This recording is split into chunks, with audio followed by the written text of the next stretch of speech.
Hello friends, मैं नरोत्तम लोरी और आप देख रहे हैं हमारे YouTube channel Ambedkar people's voice को। परसों हमने एक वीडियो अपलोड किया था कि प्रधानमंत्री नरेंद्र मोदी की फिल्म पर एक फिल्म आ रही है उनकी जीवनी पर, कैसे उन्होंने संघर्ष किया। वैसे तो आपको ही पता है कि कैसा संघर्ष किया, लेकिन उस फिल्म के अंदर उन्होंने दिखाया है कि किस प्रकार का उन्होंने संघर्ष किया है, क्या किया है। और उनकी जो फिल्म है वो 12 अप्रैल को है वो रिलीज हो रही है। उस मामले में हमने कहा था कि चुनाव आयोग इस मामले में कोई भी कार्रवाई नहीं कर रहा है। इसी के साथ जो विपक्ष है वो भी आंख मूंद कर बैठा है, वो भी एक लफ्ज भी नहीं बोल रहा कि कम से कम इस फिल्म को रोकिए तो सही। लेकिन आज आपको बता दें कि हम लोगों के लिए बड़ी खुशखबरी आई है। लेकिन उससे पहले आपसे एक अनुरोध मैं विशेष करना चाहता हूं कि केवल मात्र 2 महीने के लिए हर वीडियो को ज्यादा से ज्यादा शेयर करें, लाइक कीजिए, कमेंट कीजिए अपने विचार, और इस चैनल को अपने आस पड़ोस के जितने भी लोग हैं, करीब एक व्यक्ति की जिम्मेदारी बने कि वो 10-10 लोगों से सब्सक्राइब करवाएं। 10 लोग, आपको बाहर जाने की जरूरत नहीं है, लेकिन अपने आस पड़ोस के अंदर जो 10 लोग रहते हैं जिनके पास मोबाइल है, उनके मोबाइल को हाथ में लीजिए, यूट्यूब पर जाइए, अम्बेडकर पीपल्स वॉइस सर्च कीजिए और उसको सब्सक्राइब बटन कीजिए और घंटे का आइकन भी दबा दीजिए। दरअसल आपको बता दें कि हमने एक वीडियो अपलोड किया था परसों, उसके अंदर हमने बताया था कि 12 अप्रैल को प्रधानमंत्री नरेंद्र मोदी की जीवनी के ऊपर फिल्म बन रही है और इस प्रकार चुनाव के मध्य दौरान कभी भी किसी भी व्यक्ति की जो चुनाव लड़ रहा हो उसकी फिल्म रिलीज नहीं करवाई जा सकती। फिल्म नहीं बल्कि कोई सभा भी बिना परमिशन के रिलीज नहीं की जा सकती। सभा भी नहीं करवा सकता, चुनावी सभा, और अगर ऐसा होता है करवा सकता है, गाना बनवा सकता है, म्यूजिक करवा सकता है, लेकिन उसके लिए बाकायदा परमिशन भी होनी चाहिए। साथ ही उसका जो खर्चा होता है वो चुनाव आयोग उस प्रत्याशी के खाते में जोड़ता है। तो हम ये आपसे कहना चाहता है, अगर ये फिल्म रिलीज हो रही है तो ये कोड ऑफ कंडक्ट का जो उल्लंघन है वो हो रहा है, चुनाव आयोग के नियम जो है उनके भी उल्लंघन हो रहा है। लेकिन चुनाव आयोग के साथ साथ जो विपक्ष है वो भी आंख मूंद कर बैठा है। लेकिन शायद आज विपक्ष को कहीं अपना एहसास हुआ है, कहीं ये वीडियो उन तक पहुंचा हो या आप लोगों ने उन तक पहुंचाया हो जब सरकार के नुमाइंदे बैठे हैं, या फिर आप लोगों ने शेयर करके उन तक ये बात पहुंचाई हो, या उनके बात ये स्वतः संज्ञान में आई। लेकिन हमारी खबर आपको दिखाने के बाद आज बड़ा फैसला इस मामले में हुआ। 2 राजनीतिक पार्टियों ने चुनाव आयोग को लिख कर दिया है कि इस फिल्म की रोक पर है वो रिलीज लगाई जाए 23 तारीख तक। 23 मई चुनाव का परिणाम जिस दिन आना, उसके बाद इस फिल्म को कभी भी रिलीज कर सकते हैं, लेकिन उससे पहले इस फिल्म को रिलीज नहीं कर सकते।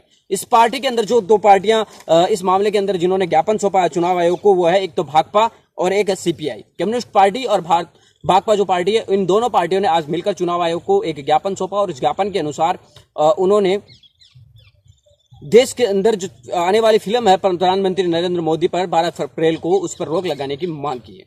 दरअसल आपको बता दें कि और बड़ी खबर इसी मामले के अंदर और आई है। कल दैनिक जागरण और दैनिक भास्कर के अंदर इसका फुल पेज प्रिंट विज्ञापन जो है वो छापा गया।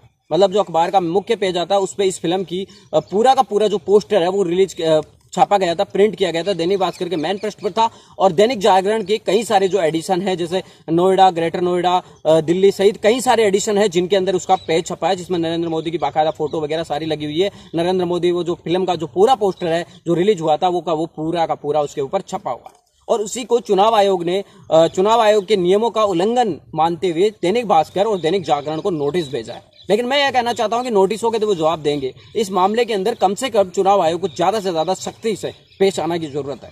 लेकिन फिर भी इस चैनल पर जो वीडियो अपलोड किया गया था उसके बाद ये 2 घटना आज उस मामले के अंदर आई। उससे पहले आप देख सकते हैं कि पूरे देश के अंदर इस मामले में कहीं भी चर्चा नहीं की गई है। कहीं भी आपको ये वीडियो नहीं मिलेगा जिसपे इस तरीके की बातचीत की गई है। और हमने ही सबसे पहले कहा था कि चुनावी जो कार्यक्रम होता है उसके दौरान किसी भी फिल्म का रिलीज नहीं किया जाना चाहिए। ये कोर्ट ऑफ जो कंडक्ट होता है उसका भी उल्लंघन है, चुनाव आयोग के जो नियम है उसका भी उल्लंघन है। आप किसी प्रत्याशी की कई साल पहले जब राजेश खन्ना, शत्रुघ्न सिन्हा साहब चुनाव लड़ रहे थे दिल्ली से, तो उस समय उनकी भी फिल्म आई थी, लेकिन वहां पर शत्रुघ्न सिन्हा की जो चेहरा था उसके ऊपर मार्क कर दिया गया। उनको पता नहीं चल रहा था कि ये कैंडिडेट कौन है। लेकिन यहाँ तो बाकायदा फिल्म है प्रधानमंत्री नरेंद्र मोदी पर और उनका नाम से ही रिलीज हो रही है, तो कहीं ना कहीं चुनाव आयोग को संज्ञान लेने की बहुत ज्यादा जरूरत है। हमने ये आपको ये वीडियो दिखाया था और उस वीडियो की बदौलत आज 2 कम्युनिस्ट पार्टी सीपीआई और भाकपा ने चुनाव आयोग को ज्ञापन भी सौंपा और साथ ही चुनाव आयोग ने भी इस मामले में 2 जो मीडिया तंत्र है उसके ऊपर कार्रवाई की। तो ये आप सोच सकते हैं कि हम लोगों की ताकत कितनी, वीडियो को शेयर करने की कितनी ताकत होती है। इससे क्या है कि जो हमारे बहुजन समाज के जो नेता है उन तक जो मुद्दे होते हैं, असली जो मुद्दे होते हैं वो उन तक पहुंच जाते हैं।